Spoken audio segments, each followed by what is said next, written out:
अवधूत चिंतन श्री गुरुदेव दत्त. श्री नवनाथ भक्तिसार. अध्याय 3.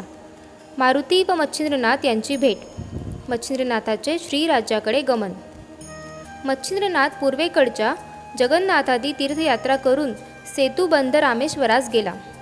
तेथे मारुती स्नान करून बसणार तोच पाऊस पडू लागल्यामुळे तो आपणास राहावयाकरिता दरडी उकरून गुहा करू लागला. हे मारुतीचे कृत्य पाहून मच्छिंद्रनाथास विस्मय वाटला. त्याने मारुतीला म्हटले की, मर्कटा, तू अगदीच मूर्ख आहेस. शरीराच्या संरक्षणाकरिता तू आता सोय करीत आहेस. अरे, पाऊस एकसारखा सपाटून पडत आहे. आता तुझे घर केव्हा तयार होईल? घरास आग लागल्यानंतर विहीर खणावयास लागावे, तद्वत पाऊस पडत असता तू आता घराची तजवीज करतोस हे काय? असे मारुतीला मच्छिंद्रनाथाने म्हटल्यानंतर, तू असा चतुर दिसतोय तो कोण आहेस? म्हणून मारुतीने मच्छिंद्रनाथास विचारले. तेव्हा मी जती आहे व मला मच्छिंद्र म्हणतात, असे त्याने उत्तर दिले. त्यावर, तुला जती असे लोक कोणत्या अर्थाने म्हणतात? असे मारुतीने मच्छिंद्रास विचारले. तेव्हा, माझा शक्तिप्रताप पाहून लोक मला जती म्हणतात, असे त्याने उत्तर दिले. त्यावेळेस मारुती म्हणाला, आजपर्यंत आम्ही एक हनुमंत जती आहे असे ऐकत होतो. असे असता तुम्ही एक नवीनच जती एकाएकी उत्पन्न झालात. पण आता ते कसेही असो, मी काही दिवस मारुतीच्या शेजारी होतो. यास्तव त्याच्या कलेचा हजारावा हिस्सा माझ्या अंगी महान प्रयासाने आला आहे. तो मी यासमयी तुला दाखवितो. त्याचे निवारण कसे करावे ते तू मला दाखव, नाहीतर जती हे नाव तू टाकून दे. याप्रमाणे मारुतीने मच्छिंद्रनाथास किंचित लावून म्हटल्यानंतर त्याने उत्तर दिले की, तू मला कोणती कला दाखवित आहेस ती दाखव. तिचे निवारण श्री गुरुनाथ करतील. हे ऐकून मारुतीस अत्यंत राग आला.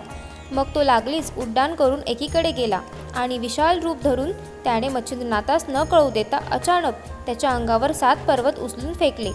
ते आकाशमार्गाने ढगांप्रमाणे येत आहेत हे मच्छिंद्रनाथाच्या लक्षात येऊन स्थिर स्थिर असे त्याने वातप्रेतक मंत्रशक्तीच्या योगाने ते पर्वत जागच्या जागी अटकवून ठेवले.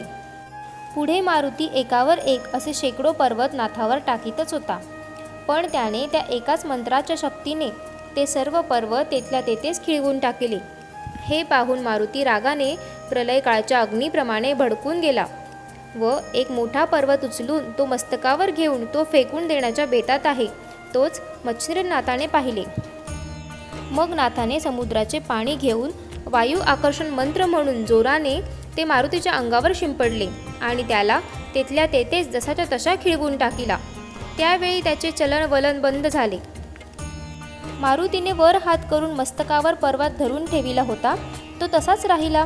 ते पाहून वायूने आपल्या पुत्रास म्हणजेच मारुतीस पोटाशी धरले.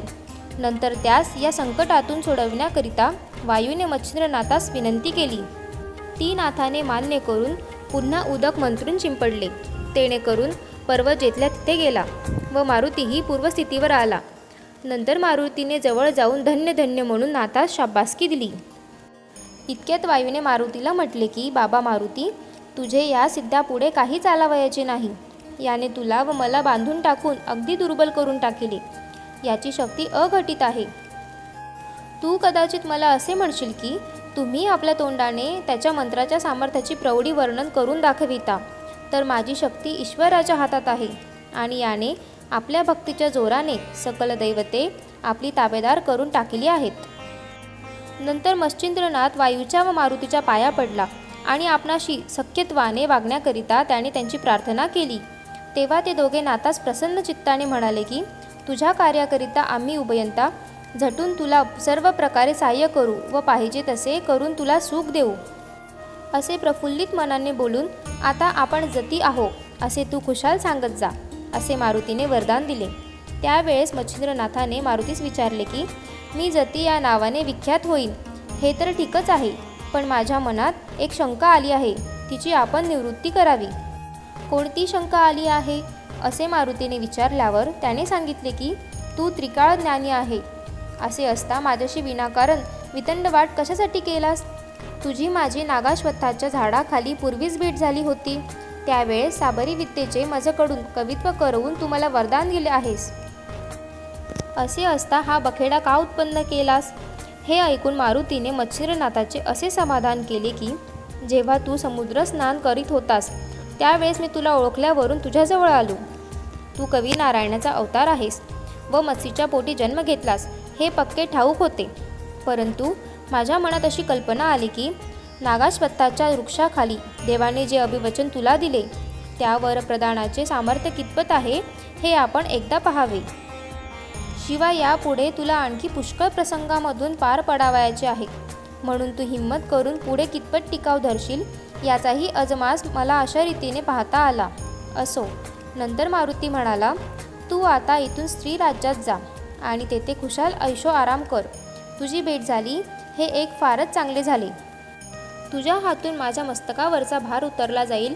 मग असे कोणते ओझे तुझवर पडले आहे म्हणून मच्छिंद्रनाथाने विचारल्यानंतर मारुतीने मुळारंभापासून सर्व कच्चा मजकूर त्यास सांगितला. मारुती म्हणाला, योगेश्वरा, लंकेच्या रावणास जीवे मारून रामचंद्र सीतेस घेऊन अयोध्येस येत असता तिच्या मनात आले की मारुती निसंशय रामाचा पक्का दास आहे. यास्तव आपल्या हातून त्याचे होईल तितके कल्याण करावे. म्हणजे याचे लग्न करून देऊन संपत्ती संतती सर्व अनुकूल करून देऊन सर्व सुख संपन्न करावे.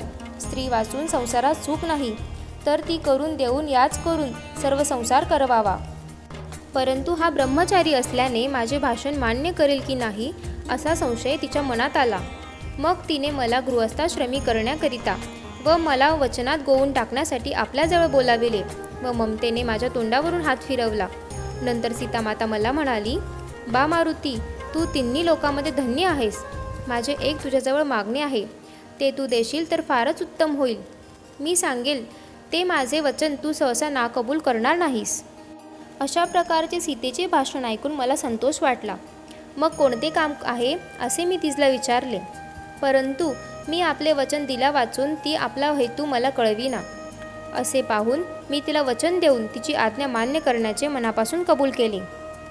तेव्हा मी लग्न करून गृहस्थाश्रम पत्करावा आणि संसार करून सुख भोगावे असा भाव दाखवून तसे करण्याविषयी तिने मला भारी भीड घातली. तेव्हा मी महत् संकटात पडलो व खिन्न वदन होऊन उगीच बसून राहिलो. तेव्हा तिने रागाने माझ्याकडे पाहिले व मला सांगितले की तू अगदी दिलगीर होऊ नको. स्त्री राज्यातल्या सर्व स्त्रिया तुझ्याच आहेत. परंतु यातील मख्खी अशी आहे की तुला व मला 4 चौकडीस जन्म घ्यावायचा असतो. मी व रामाने 99 वेळा घेतला. तू ही 99वा मारुती आहेस व त्याचप्रमाणे लंकाधीशही 99वा होय. त्यास मारून आल्यानंतर तुला स्त्री राज्यात जावे लागेल. तो योग आता घडून आला. यास्तव समयास अनुसरून वाग. याप्रमाणे रामचंद्राने मला सांगितल्यानंतर मी स्त्री राज्यात गेलो. त्यावेळी त्या ठिकाणी मैनाकिनी नावाची राणी राज्य करीत होती. पृथ्वीच्या अन्य भागावर मनुष्य, पशु, पक्षी आदी करून सर्व स्त्री पुरुष एके ठिकाणी आनंदाने रममाण होतात असे तिच्या ऐकिवात आले होते. ही कल्पना मनात उद्भवताच तिच्या अंगाची लाही लाही होऊ लागली. मग प्रत्यक्ष मारुतीचा संग घडावा म्हणून ती अनुष्ठान करू लागली. आपल्या शरीराचे मांस तोडून तिने अग्निकुंडात माझ्या नावाने आहुती दिल्या. असे अनुष्ठान तिने 12 वर्षेपर्यंत केले. त्यामुळे तिच्या अंगावरचे सारे मांस संपले तरीही तिचा निश्चय ढळेना. असे पाहून मी तिला प्रसन्न झालो. त्यावेळी ती माझ्या पाया पडून मनोरथ पूर्ण करण्याकरिता विनंती करू लागली. तेव्हा तुझा कोणता हेतू आहे म्हणून मी तिला विचारले. तेव्हा ती मला म्हणाली की मारुती, तुझ्या भूभूकारापासून येथील सर्व स्त्रिया गर्भिणी राहतात.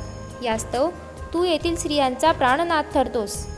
परंतु माझ्या मनात तुझ्याशी प्रत्यक्ष मैथून करावे असे आहे.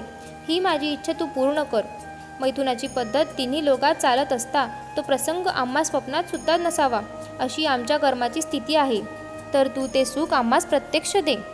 असा तिने आपला अभिप्राय मला सांगितला. नंतर मी तिला सांगितले की ब्रह्मचर्य व्रत मी कडक पाळतो असा माझा डंका सर्वत्र गाजत आहे. यास्तव ही गोष्ट माझेकडून घडावयाची नाही. आता तुझे मनोरथ पूर्ण करण्याकरिता मच्छिंद्रनाथ येथे येईल. तो तुझ्या मर्जीनुरूप वागेल. तो मच्छिंद्रनाथ साक्षात कवी नारायणाचा अवतार होय. त्याचपासून तुला तुझ्या तपाची फलप्राप्ती होईल. अशा युक्तीच्या मार्गाने मी तिचे शांतवन केले. तो योग आज घडून आला.